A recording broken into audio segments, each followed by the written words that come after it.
Señora magistrada del Tribunal Superior Militar y Policial, coronel Paola Liliana Zuluaga Suárez, sus padres Jesús y su distinguida familia, magistrado Tribunal Superior Militar y Policial, coronel Gustavo Alberto Suárez Dávila, su esposa María, sus hijos María Ángel, Gabriela, Juan y su distinguida familia, magistrado Tribunal Superior Militar y Policial José Mauricio Lara Ángel, su esposa Janet, sus hijos Sofía, Fabricio, su padre José y distinguida familia, funcionarios del gobierno nacional y en general a todos y todos los que nos acompañan.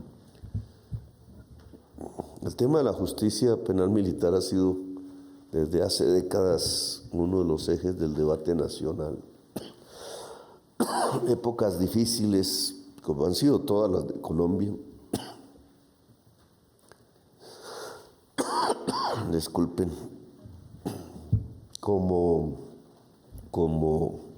secuela de ese debate, con sus reformas constitucionales, legales que ha existido a lo largo de este tiempo, creo que el eje central tiene que ver con el tema de la impunidad, en primer lugar, con el tema de la función explícita de la fuerza pública dentro del Estado en la sociedad colombiana. Son dos temas que a través de un país que vive de conflicto en conflicto. Hace poco estaba en un acto de conmemoración de los 72 años del Comando Superior Militar, institución que se creó, en esa época no habíamos nacido la mayoría. Recordaba cómo en esos mismos 72 años que arrancan del año 52 más o menos, hacia acá, pues nunca el país ha tenido realmente un año de paz.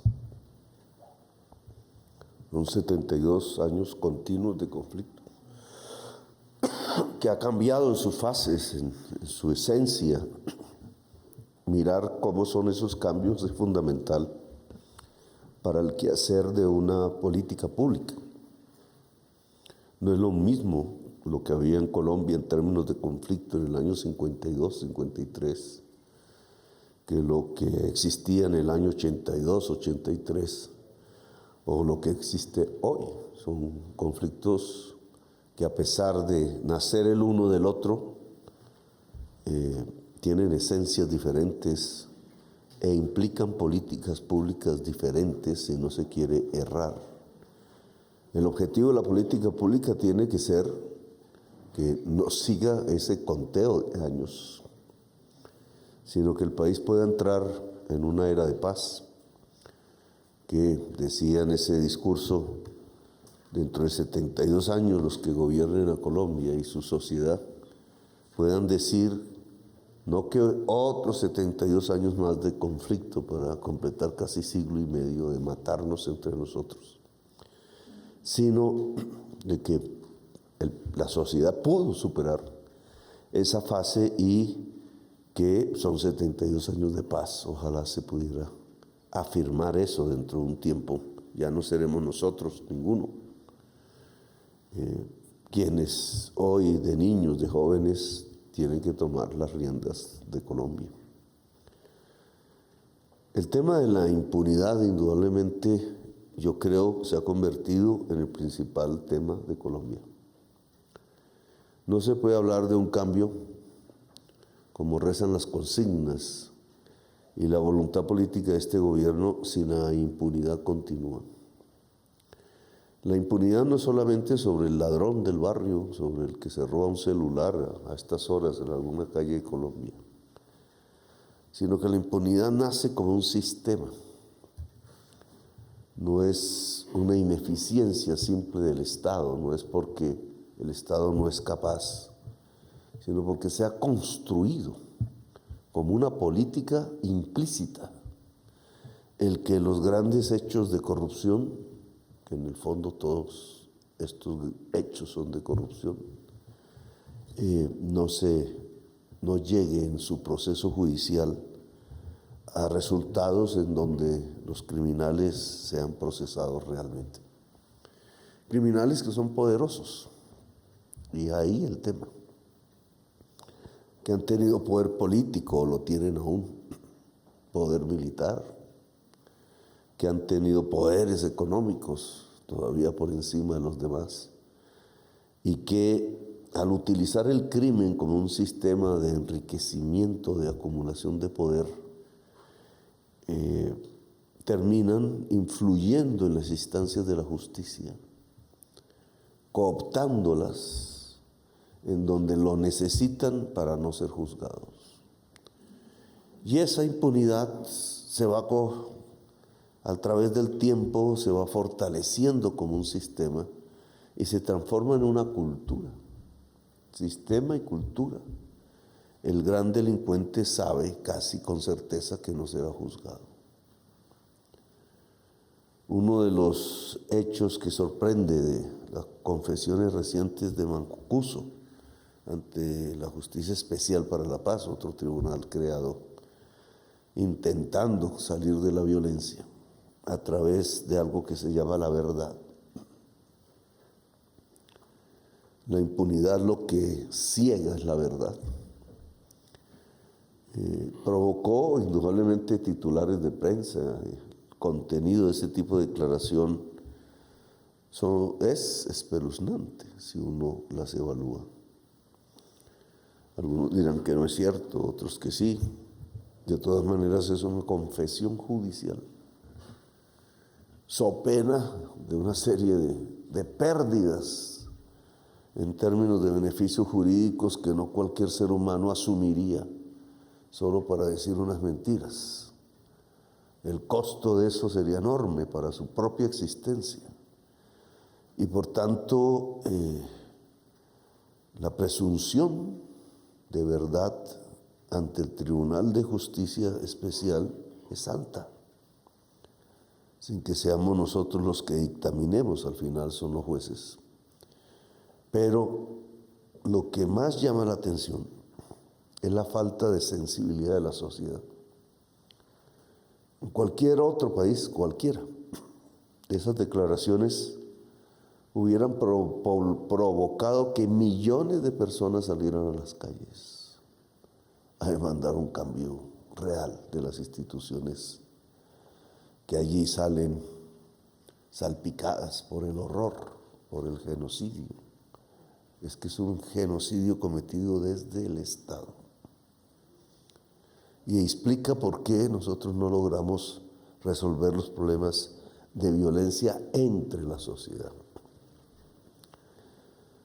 Para que una gravedad de hechos como los que allí se relatan se cometan, pues tiene que haber impunidad.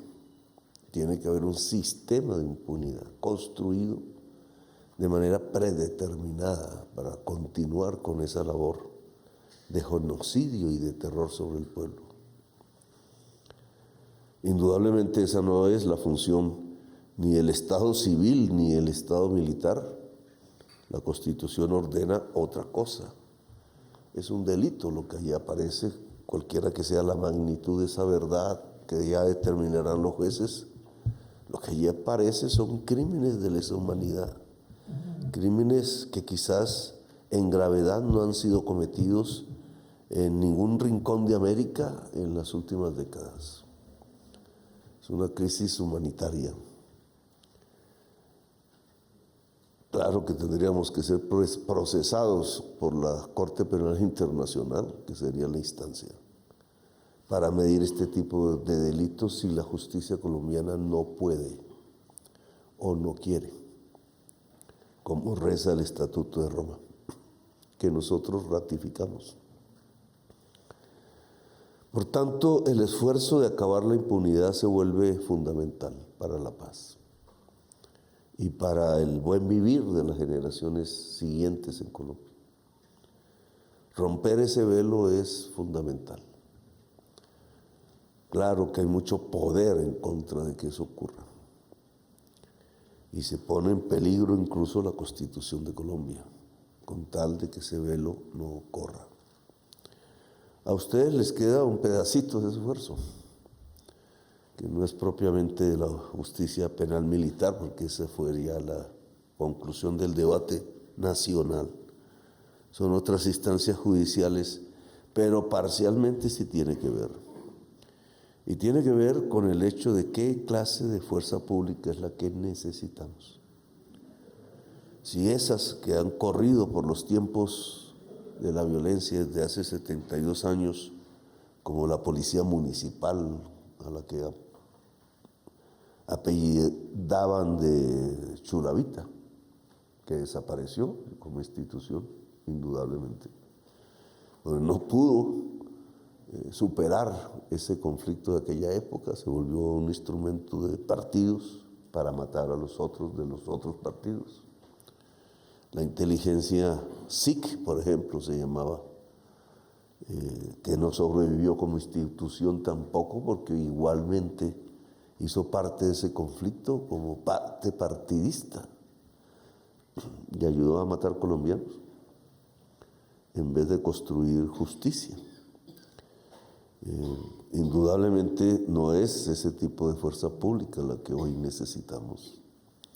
Quedó en el pasado, allá en los libros, habrá más libros sobre lo que sucedió en aquellas décadas.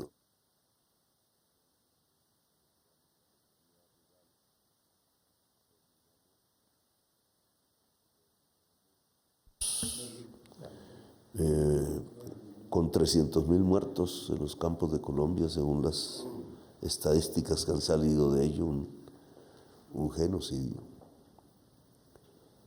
El 3% de la población muerta, asesinada, porque se vestían de rojo, de azul, cosas de esas, con un Estado que quería que eso pasara. Y de ahí no salimos, no es lo mismo ahora, pero de ahí ya no salimos del conflicto. La fuerza pública ha pasado por otras evoluciones y en el fondo cada vez más se entiende que la fuerza pública debe ser profesional y que su papel es cuidar los derechos y las libertades de la gente, toda, sin discriminación política o ideológica.